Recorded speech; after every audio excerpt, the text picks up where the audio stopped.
அனைவருக்கும் வணக்கம். தொடர்ந்து ஆதரவளித்து வர அனைத்து அன்புலங்களுக்கும் மிக்க நன்றி. இரட்டை இலை சின்னம் 90% முடங்குவதற்கு வாய்ப்பு இருக்கிறது. இரட்டை இலை சின்னம் முடங்குச்சு அப்படின்னா அது முழுக்க முழுக்க காரணம் எடப்பாடி பழனிசாமியுடைய செயல்பாடுகள் தான். எல்லாரும் கேட்கலாம், எடப்பாடி பழனிசாமிகிட்ட கட்சி இருக்கு, கொடி இருக்கு, சின்னம் இருக்கு, செயற்குழு உறுப்பினர்கள் அதிகமாக இருக்காங்க, பொதுக்குழு உறுப்பினர்கள் அதிகமாக இருக்கிறாங்க, மாவட்ட செயலர்கள் அதிகமாக இருக்கிறாங்க, எம்எல்ஏக்கள் அதிகமாக இருக்காங்க. இன்னைக்கு அவர் தாங்க கட்சி.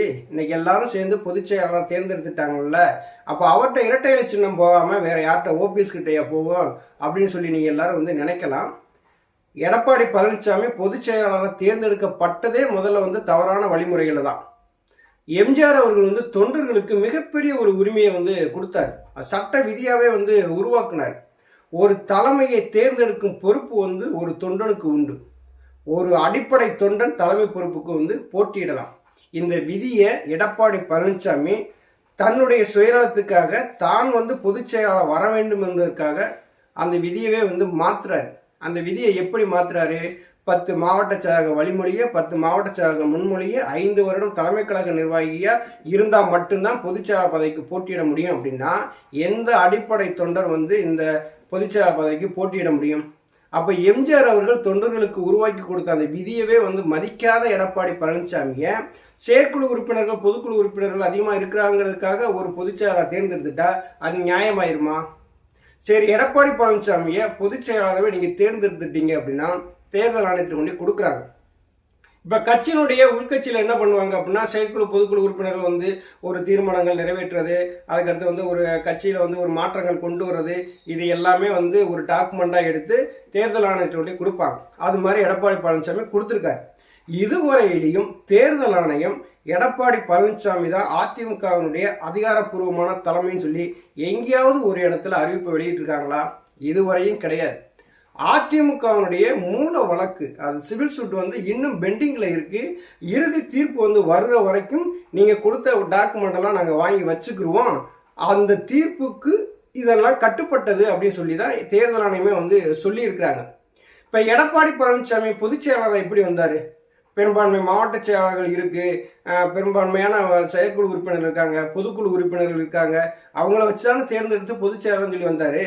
அப்போ ஒரு தலைமையை தேர்ந்தெடுக்கிறதுக்கு ஒரு பெரும்பான்மை மாவட்ட செயலாளர்கள், செயற்குழு உறுப்பினர்கள், பொதுக்குழு உறுப்பினர்கள் போதும்னா அப்ப கட்சியினுடைய அடிப்படை தொண்டனுக்கு என்ன மரியாதை இருக்கு?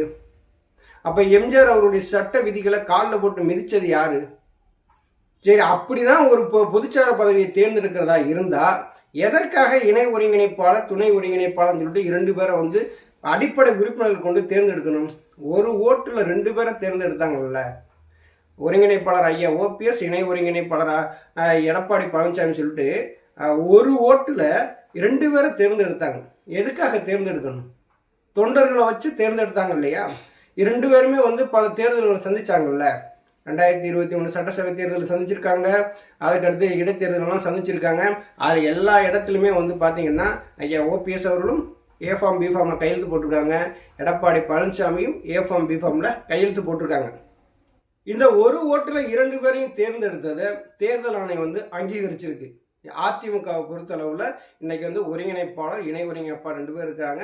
எந்த தேர்தல் வந்தாலும் இவர்கள் ஏஃபார்ம் பிஃபார்ம்ல கையெழுத்து போடுவதற்கான ஒரு அதிகாரத்தையும் கொடுத்துருக்காங்க. ஆனா எடப்பாடி பழனிசாமி என்ன நினைக்கிறார் அப்படின்னா, தான் மட்டுமே இந்த கட்சியில் இருக்கணும், மற்றவங்க யாருமே இருக்கக்கூடாது, என்னுடைய தலைமையின் கீழ் தான் செயல்படும் சொல்லிட்டு ஒரு சர்வாதிகார தோணியோடு இருக்கிறதுனால தான் இந்த கட்சி மிகப்பெரிய பிளவை சந்திச்சுட்டு இருக்கு. 2024 பாராளுமன்ற தேர்தல் மிகப்பெரிய சாட்சியாகவும் அமைஞ்சிருக்கு. அதற்கு முன்னாடியே பார்த்தீங்கன்னா இதை ஈரோடு கிழக்கு இடைத்தேர்தலையும் நம்ம பார்த்துப்போம். தொடர் தோல்வியில கொடுத்துட்டு இருக்கக்கூடிய ஒரு தலைமை தான் எடப்பாடி பழனிசாமி. தேர்தல் ஆணையத்திட்ட போய் என்ன சொல்லுவாங்க? எடப்பாடி பழனிசாமி என்ன சொல்லுவாரு? என்கிட்ட தான் கட்சி இருக்கு, கொடி இருக்கு, சின்னம் இருக்கு, இந்த இருக்கு, நாங்கள் இடைக்காலமாக வாங்கின தீர்ப்புகள்லாம் இருக்கு, எங்களுக்கு தான் சின்னம் ஒதுக்கணும் அப்படின்னு சொல்லி கேட்பாங்க. தேர்தல் ஆணையம் என்ன நினைப்பாங்க அப்படின்னா, கட்சியினுடைய சட்ட விதிகளுக்கு உட்பட்டு நீங்க பொதுச் செயலாளர் தேர்ந்தெடுத்திருக்கீங்களா அப்படின்னு தான் பார்ப்பாங்க. கட்சியினுடைய விதிகள் பிரகாரம் நீங்க நடந்திருக்கீங்களா, தொண்டர்கள் உங்களை தேர்ந்தெடுத்திருக்காங்களா அப்படின்னு தான் பார்ப்பாங்க. தொண்டர்கள் தேர்ந்தெடுக்கப்படாத ஒரு பொதுச் செயலாளர் தான் எடப்பாடி பழனிசாமி. இப்ப தேர்தல் ஆணையத்திட்ட என்ன கொடுத்திருக்காரு, தன்னை பொதுச் செயலாளர் தேர்ந்தெடுத்த உடனேயே அவர் இணை ஒருங்கிணைப்பாளர் பதவியை ராஜினாமா பண்ணி தான் அதை ஒரு டாக்குமெண்டா கொடுத்திருக்கிறாரு. இங்க இது நீதிமன்றத்தில் என்ன கொடுத்திருக்கிறாரு, தன்னை ஒரு இணை ஒருங்கிணைப்பாளர் தான் காட்டியிருக்காரு. பொதுச் செயலாளர்னு சொல்லி போட்ட உடனே நீதிமன்றம் என்ன சொல்லியிருக்காங்க, நீங்க எப்படிங்க பொதுச் செயலாளர்னு சொல்லி போட போச்சு நீதிமன்றம் கேட்க, எடப்பாடி பழனிசாமி மன்னிப்பு கேட்க, உடனே இணை ஒருங்கிணைப்பாளர்னு சொல்லி கொடுத்திருக்கிறாங்க. இப்போ தேர்தல் ஆணையம் என்ன முடிவு எடுப்பாங்க, மேக்சிமம் என்ன முடிவு எடுக்காங்க அப்படின்னா, இங்கே கட்சியினுடைய சட்ட விதிகளின் பிரகாரம் நீ எதுவுமே இங்கே அதிமுக செயல்படலை. இன்னைக்கு இப்போ ஒருங்கிணைப்பாளர் இணை ஒருங்கிணைப்பாளர் பதவி 2026 டிசம்பர் வரைக்குமே இருக்குது. அதுக்குள்ள ஒரு தலைமையை தேர்ந்தெடுத்து கட்சி மிகப்பெரிய பிளவுல இருக்குது. அப்படிங்கிற பட்சத்தில் இந்த இரட்டை இலை சின்னத்தை நாங்கள் முடக்கணும் அப்படின்னு சொல்ற வாய்ப்புகள் நிறைய இருக்குது.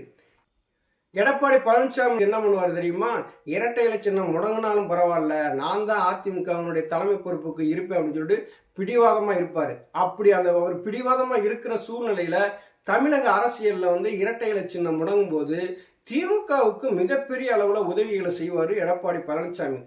தான் ஜெயிக்காவிட்டாலும் பரவாயில்ல, எதிரி ஜெயிச்சிடக்கூடாது, அதிமுகவில் ஓபிஎஸ் வளர்ந்துடக்கூடாது அப்படிங்கிறதுக்காக நேர் எதிர் அரசியல் செய்யக்கூடிய திமுகவோட கூட்டணி வச்சு திமுக 2026 ஆட்சி அமைக்கிறதுக்கு மிகப்பெரிய உதவிகளை செய்யக்கூடிய நபரா எடப்பாடி பழனிசாமி இருப்பாரு.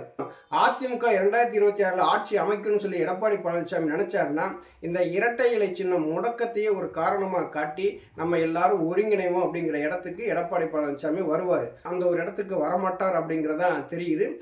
தேர்தல் ஆணையம் என்ன பண்ணுவாங்க, ஏற்கனவே இரட்டை இலை சின்னம் முடங்கி இருக்கு. ஜார்ஜ் என இரு அணிகளா போட்டியிடும் போது அம்மா மிகப்பெரிய அளவில் வெற்றி பெற்றதுனால தான் அந்த இரட்டை இலை சின்னம் கிடைச்சது. அதே மாதிரி நீங்க 2 பேரும் தனித்தனியா போட்டியிடுங்க, உங்களுடைய பெரும்பான்மையை கொண்டாந்து காமிங்க, உங்களுக்கு நான் இரட்டை இலை சின்னம் தருவேன் அப்படிங்கிறத தேர்தல் ஆணையம் சொல்றதுக்கான வாய்ப்புகள் நிறைய இருக்கு. ஆனா எடப்பாடி பழனிசாமி என்ன நினைப்பாரு அப்படின்னா, தான் பொதுச் செயலாளராக இருக்கணும், கட்சிக்கு நான் தான் தலைமையா இருக்கணும், இரட்டை இலை சின்னம் முடங்கினாலும் பரவாயில்லை, 2026 திமுகவுடைய ஆட்சியை அமைச்சே தீர்வோம் அப்படிங்கிற நிலைமையில தான் எடப்பாடி பழனிசாமி வந்துருவாரு. அதுதான் நடக்க போகுது. இரட்டை இலை சின்னம் ஐயா ஓபிஎஸ் அவர் கையில கிடைச்சது அப்படின்னா 100% புரட்சி தலைவி அம்மாவுடைய ஆட்சி தமிழகத்தில் மலரும். நன்றி, வணக்கம்.